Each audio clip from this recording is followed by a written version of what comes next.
I've spent the last several evenings reviewing the reviewers review the GH6. This video of mine is an unbiased look at the GH6, but it looks at two separate audiences. Those that absolutely love the GH6 that have pre-ordered it, and previous owners such as GH4 owners or even GH5 owners that are looking to upgrade. But it's also aimed at Canon, Nikon, and Sony owners, people who look at the GH6 and scratch their heads. They don't understand this camera. They can't understand, in a day and age where full-frame cameras are coming down in price, why on earth anybody would buy a Micro Four Thirds camera. Well, I can honestly tell you, in the last several weeks, as I've been covering the GH6 leaked specifications, leaked photos, as I spent more time looking into this camera and I've seen the reviewers review the GH6, I've come to a couple of epiphanies, and I'm going to share them with you in this video.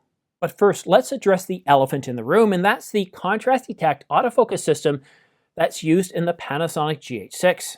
Matt Frazer of Panasonic addresses it and acknowledges, I am well aware it's not the direction that people were hoping that we would go. So good, Panasonic is listening to us. It is listening to the market.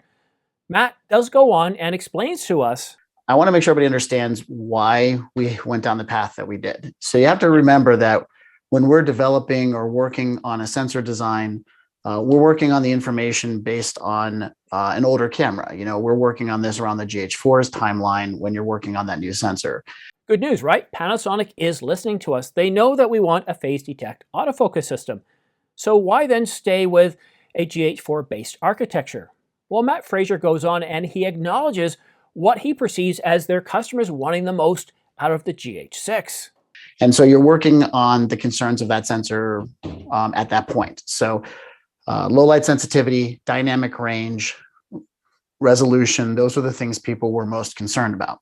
So to sum up, improvements in low light, dynamic range, resolution, and essentially picture quality were prioritized over a phase detect autofocus system. Obviously, we pay attention. We know people are looking for a PDAF solution.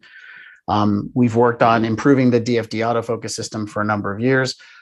Ultimately, in order to give the picture quality improvements that this new sensor has to offer with its faster readout speed, with the dynamic range boost function, which I think people are going to be very impressed with the overall image quality of the sensor. It is a substantial improvement over the GH5, and realistically, it has more dynamic range than a GH5S.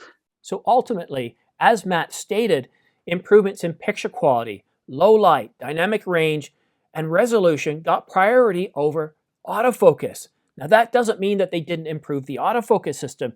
It is significantly improved over what we found in the GH5, the GH5S, the Panasonic S5. It is dramatically improved, but because it's using an architecture of a contrast detect autofocus system, it inherently isn't as accurate and reliable as a phase detect autofocus system. So does that mean that Panasonic has given up on the idea of moving to a phase detect autofocus system?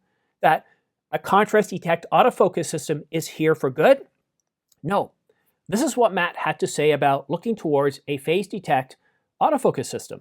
Now, to be clear, that doesn't mean that we aren't investigating phase-based autofocus systems or time-of-flight autofocus systems, or maybe something really cool that none of us have ever heard of before.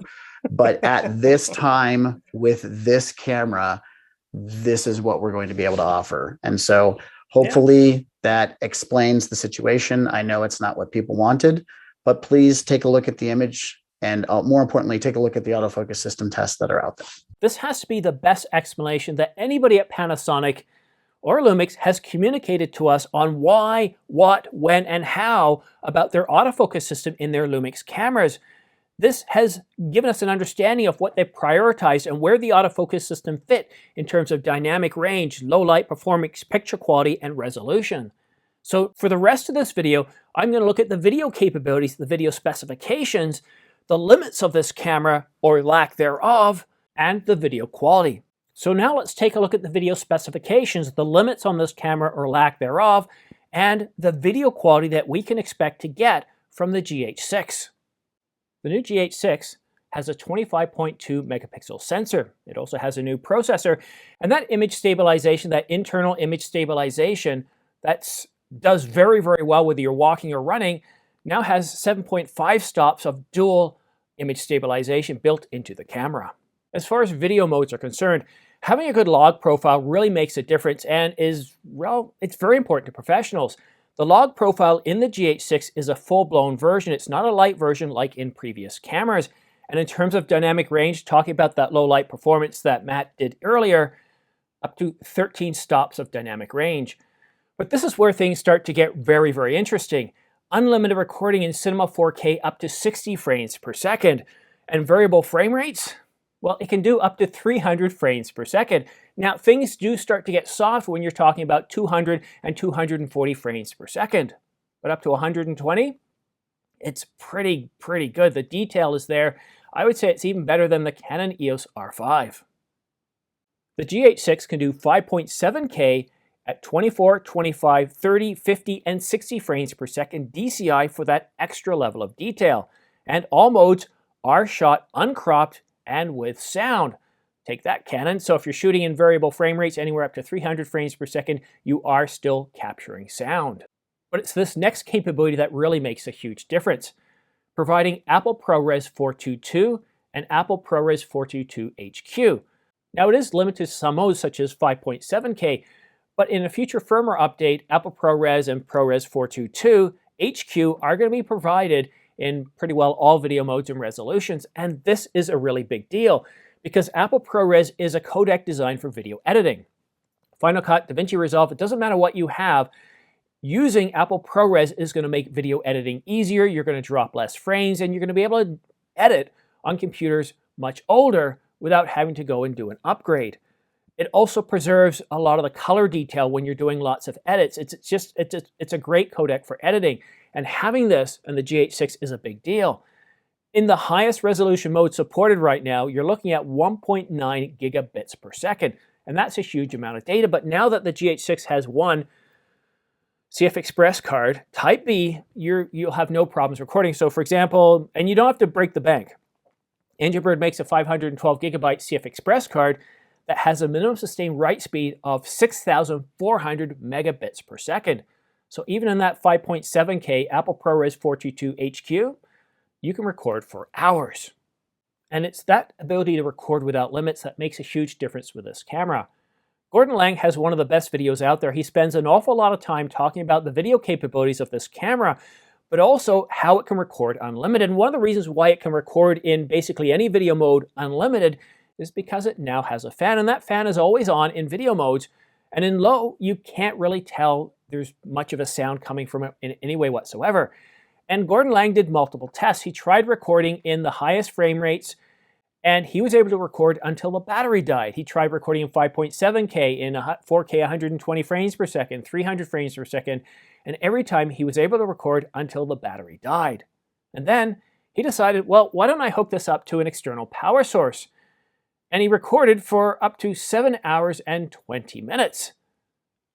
Well, why did it stop at 7 hours and 20 minutes, you might ask? Did he run into a barrier? Well, yes, he did. He filled up his 512 gigabyte CFexpress card. That's right. 7 hours of recording on a single 512 gigabyte card. And that's truly amazing.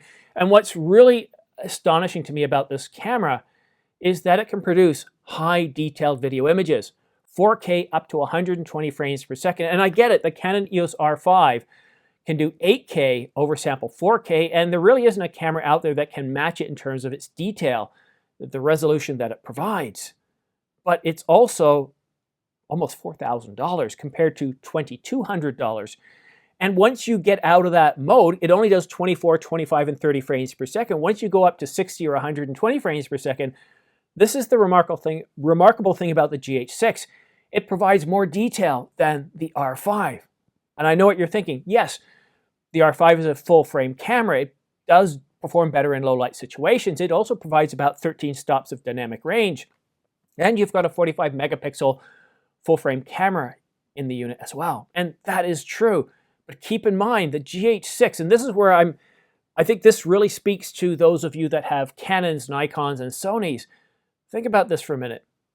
$2,200. Imagine a Canon, Sony, or Nikon camera coming out that could do, for $2,200, 4K up to 120 frames per second, detailed, more detailed than the Canon EOS R5, in 60 and 120 frames per second, to be able to do anamorphic, to be able to do up to 300 frames per second slow motion, 200 and 240. And while, yes, the detail does drop off a little bit, you're getting this all in one camera. And right now, there isn't another stills hybrid camera that will drive up to 300 frames per second.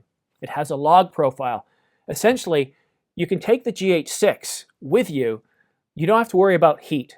You don't have to worry about the level of detail that you're getting. It is a truly impressive camera. And I think if you take into account all of this and the removal of limits, and you can understand why a lot of people really do like the Panasonic Lumix cameras, especially this GH6. Improved low light performance, improved dynamic range, improved resolution, giving you incredible video modes in 4K like no other camera for merely $2,200. So yes, it has a micro four thirds camera. So yes, it might not push low light nearly as well as an R5 or a Z9, but it is $2,200. So at the beginning of this video, when I talked about the autofocus performance, one of the reasons I brought Matt Granger on is to show you right from Panasonic themselves why they did what they did. And this is why a lot of people that shoot with the Panasonic cameras, they shoot manual focus, and they do so because the value that they get from the video capabilities more than make up for it. So is the GH6 right for you? Well, that I can't tell you, and I'm not going to try to force you into the camera. I just wanted to provide you with different viewpoints. One, for those who really like the GH6 and why, and for those of us that don't quite understand it, why? Because I had an epiphany. I really understood this camera is if you can just forget the autofocus system for a minute, and you can see the limitless recording of 4K in high detail up to 120 frames per second. And then if you really need to push the slow motion, you can go up to 300 frames per second. You can shoot in log. It does anamorphic. And it has CFexpress cards. You can get those high bit rates. It has Apple ProRes 422. It really is appealing to the video maker or filmmaker in each and every one of us, and it definitely appeals to me. The one thing about the GH series is you do need to learn some more advanced skills. You have to learn how to shoot manual focus. And if you do, and if you're willing to, I think the opportunities at a staggeringly low price of $2,200 is very enticing. And right now, if you pre-order the camera, they're throwing in a 128 gigabyte CFexpress card. And I think that's just absolutely staggering. I think this is a truly incredible camera. I do get that it's not for everybody, but let's be a little bit open-minded. Micro Four Thirds sensor doesn't mean dead. And it also doesn't mean, like I thought, that Panasonic isn't interested in bringing an autofocus system to this camera. Now just imagine that for a minute, all these capabilities, but it had the face detect autofocus system. And that's the note I'm going to leave you on. Not that I just got an email coming in, but I think that is what is going to make a huge difference here in future cameras. Panasonic gets it when it comes to video, and the price that you pay for these capabilities, it's discounted well over everything else. There's so many capabilities in this camera that I don't even get with a camera that costs almost twice the price in the Canon EOS R5. Doesn't mean I'm switching to the GH6 anytime soon. I do like the GH5. I do like the R5, but I greatly appreciate the Panasonic GH6. And one last thing before I let you go, I am giving away an Angelbird 512 gigabyte card as well as a 160 gigabyte card at the end of the month. Well, the winner gets to choose between one of the two.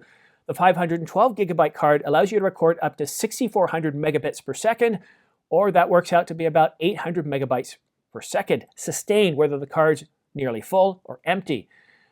All you have to do for your chance to win is simply subscribe to the channel. Subscribe to the channel. You need to be at least 18 years of age to qualify, and you have to have a mailing address somewhere on the planet. I do have other details in the description down below. And yes, I'm still giving away a Canon EOS R5 when I get to 100,000, but that's so far away, I'm not mentioning it most of the time. Anyhow, thank you so much for watching. We'll see you again soon.